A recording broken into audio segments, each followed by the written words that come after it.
Hello viewers, still under vector calculus, we are going to consider this question. So we have been given that vector f equal to x square I plus yzj plus z square k, and then we are asked to find the operator of this vector. Now once you see this sign, this multiplication sign this way in vector calculus, it means you're asked to find the coil of that vector. Means you're asked to find the coil. This sign here means coil of the vector, and so for you to find the coil of this vector, it is interpreted this way, that the coil of vector f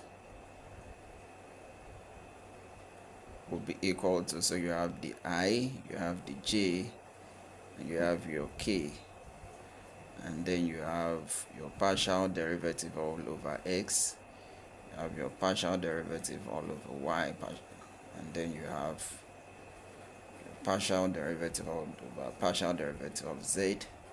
And then when you are done with that, okay, this is xy, sorry, this is xy, oh sorry, this is just x, sorry, it's just x. So when you're done with this, you can now bring in these values, which is x squared under this, and this yz is for j, so you have yz, and then z squared under k.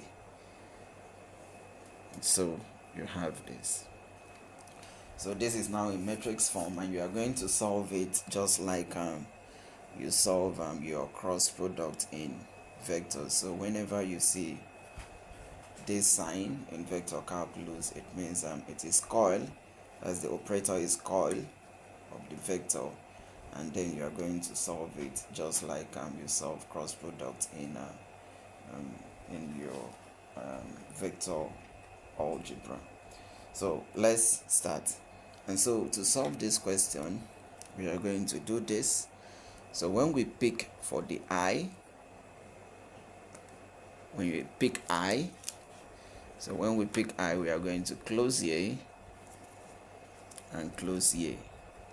So when we pick I, so we take I for the I. When we close here, we are going to have this. So that's what we are going to have when we take pick I. So we have this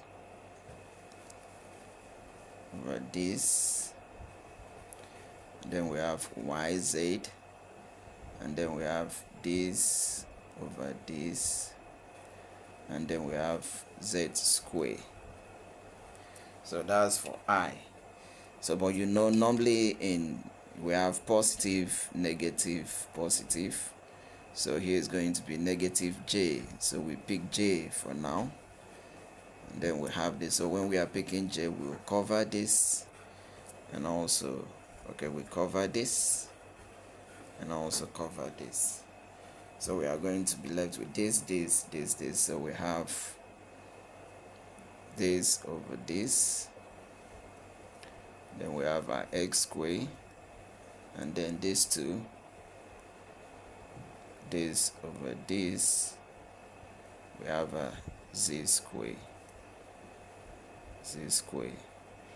So we are done with j plus k. So for k, we are going to close this and then close this. So we are going to be left with this, and this. So we have change this all over x squared, and then we have this yz. Okay, haven't taken that, we can now use a normal method of determinant to evaluate it. So which means this will be multiplying this and this will be multiplying this in that order. So this will be multiplying this and this will be multiplying this in that order. So we have this is going to multiply this and this is going to multiply this. So that is the order. So this first. So when we have that, we are going to have our I to be, so this will be d z square over dy, that is this multiplying this, minus d yz over dz.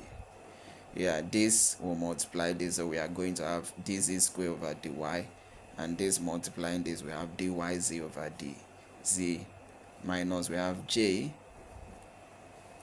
so this multiplying this, so we have dz square over dx, minus this multiplying this, we have dx square over dz. We are done with j, plus we now go to k. So this multiplying this, so we have yz over dx, minus this multiplying this, x square over dy. Okay, so having done that, let's now explain what it means. Now, for us to have dz square over dy, the partial, it means that we are differentiating this with respect to y. It's partial derivative with respect to y. So that's what it means. So because we don't have y here, here is going to be 0, because we are differentiating with respect to y, and here this value is not y, so it's going to be 0. So we have 0 minus. So this one we are differentiating partially with respect to z. Okay, let me put these ones in brackets so that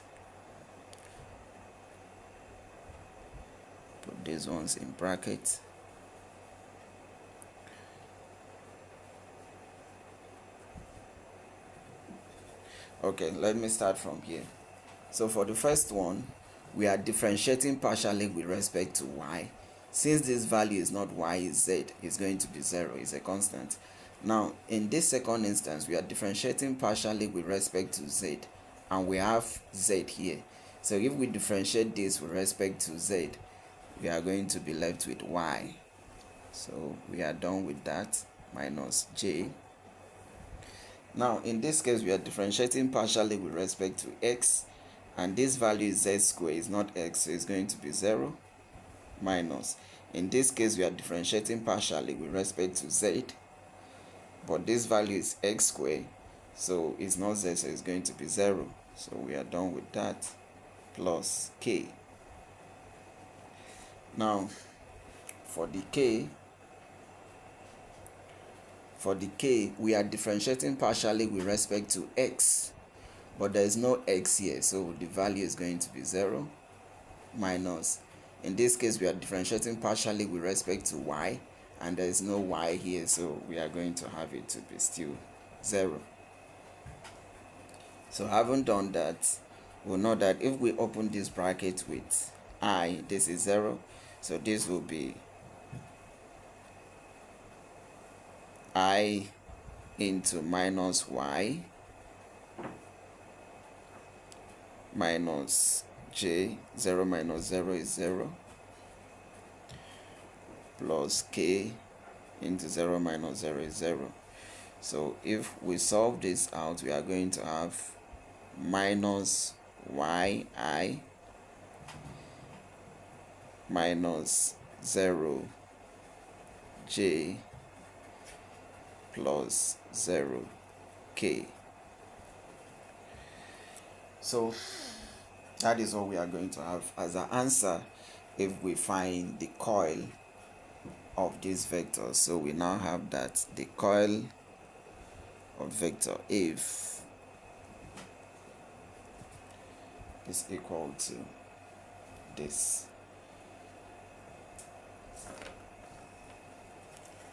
So viewers, basically this is how to find the coil of a vector. So once you see this sign,